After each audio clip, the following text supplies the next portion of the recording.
चंदा दो नहीं हम तुम्हारे घर ईडी और सीडी भेज देंगे। तो ये वही चल रहा है, चंदा दो और धंधा करो। ये भी सरकार जो है हफ्ता माफिया है और डरा कर कंपनियों को हफ्ता लेने का काम कर रही है। उसकी पोल देश के सुप्रीम कोर्ट ने खोल कर रख दी है।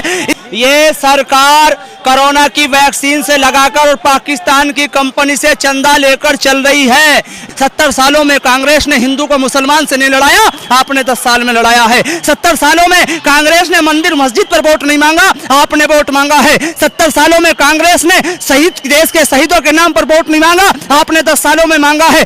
मोदी जी की गारंटी तो उसकी भी पूरी ना हुई जिसे 7 फेरों में गारंटी दी थी। ये सिर्फ गरीब को गरीब और अमीर को अमीर करना चाहती है। ये 10% लोगों की सरकार है। इस वक्त धारावी में है और देखिए ये जो भीड़ है, ये भीड़ राहुल गांधी के लिए है। राहुल गांधी की भारत जोड़ो न्याय यात्रा इस वक्त धारावी में है और राहुल गांधी का जो भाषण है वो भाषण खत्म हुआ और जो गारंटी उन्होंने राहुल गांधी ने जो दिया था, जो गारंटी युवाओं के लिए उन्होंने दिया था, वही गारंटी को वो यहाँ पर दोहरा रहे थे। अब यहाँ के लोग हैं, लोग क्या चाहते हैं, क्या नाम है? मेरा नाम नजाकत अली है। नजाकत जी, धारावी में ये भीड़ क्या 24 में तब्दील हो पाएगी? बिल्कुल तब्दील हो के रहेगी। सबको पता चल गया है ये सरकार किस चीज पर चल रही थी।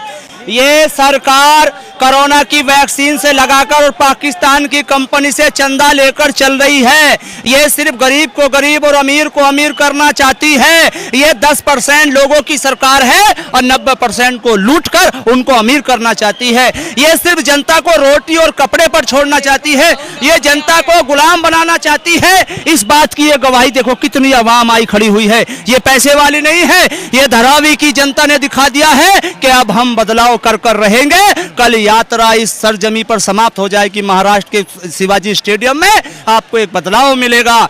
विपक्ष कह रहा है कि उनका गठबंधन ढीला है। ढीला तो आपका गठबंधन और आपकी हवा है, जिसलिए आप गठबंधन के लोगों को तोड़ने का काम कर रहे हैं। विपक्ष कहता है कि 70 सालों में कांग्रेस ने क्या किया, 70 सालों में जो कांग्रेस ने नहीं किया वो हमने 10 सालों में किया है। ये बात उनकी सच है। 70 सालों में कांग्रेस ने हिंदू को मुसलमान से नहीं लड़ाया, आपने 10 साल में लड़ाया है। 70 सालों में कांग्रेस ने मंदिर मस्जिद पर वोट नहीं मांगा, आपने वोट मांगा है। 70 सालों में कांग्रेस ने शहीद देश के शहीदों के नाम पर वोट नहीं मांगा, आपने 10 सालों में मांगा है। 70 सालों में देश को मजबूत किया है। क्या कोई राम मंदिर विकास नहीं है क्या?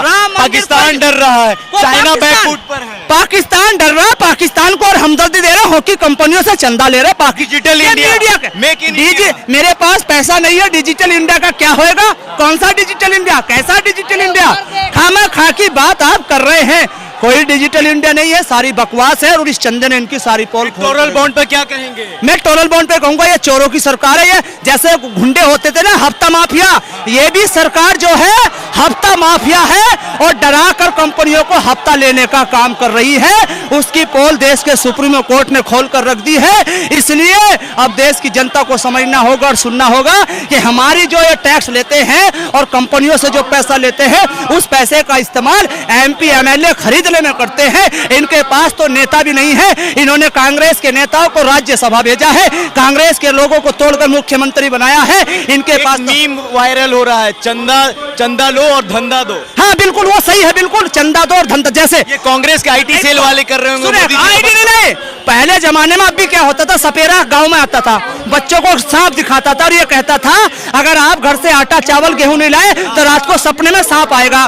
तो यही भाजपा वालों ने उन्हें अडानी अंबानी और लोगों से कहा कि या तो चंदा दो नहीं हम तुम्हारे घर ईडी और सीडी भेज देंगे। तो ये वही चल रहा है, चंदा दो और धंधा करो। ये काम बिल्कुल पूरा उसी गारंटी मोदी जी भी दिए थे और गारंटी राहुल जी भी दे रहे हैं। 30 लाख नौकरी, महिलाओं को प्रतिवर्ष 1 लाख, आरक्षण का दायरा बढ़ेगा। चुनावी जुमला है या काम करेंगे? मोदी जी की गारंटी तो उसकी भी पूरी ना हुई जिसे 7 फेरों में गारंटी दी थी। 7 फेरों में जिसे गारंटी देकर आए थे उसकी गारंटी पूरी नहीं करी। 18 घंटे काम क्या करेंगे?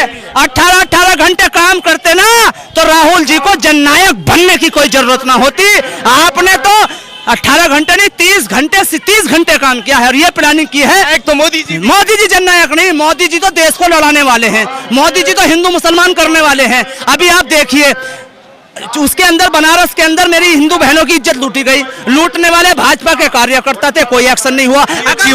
उसमें अगर बीएचयू यूपी में अगर मुसलमान होते ना तो अब लोग घर पर बुलडोजर चला देते। उनके घर पर बुलडोजर क्यों नहीं चला? क्योंकि वे मुसलमान नहीं थे। पर्चा लीक में जितने भी पर्चे लीक हुए कोई मुसलमान नहीं था, इसलिए उनके घर पर बुलडोजर नहीं चले। अगर कोई मुसलमान होता तो घर पर बुलडोजर चलता। ये मंदिर मस्जिद मुसलमान करते हैं, बाकी कोई नहीं करते। अगर किसी का मर्डर मुसलमान कर दे तो ये कहते हैं इसको इंसाफ दिलाएंगे। अगर कोई मर्डर उसी बिरादरी का करते तो वो किसी का बेटा नहीं होता, किसी का भाई नहीं होता। ये सिर्फ हिंदू और मुसलमान को लड़ाने का काम करते। बात करेंगे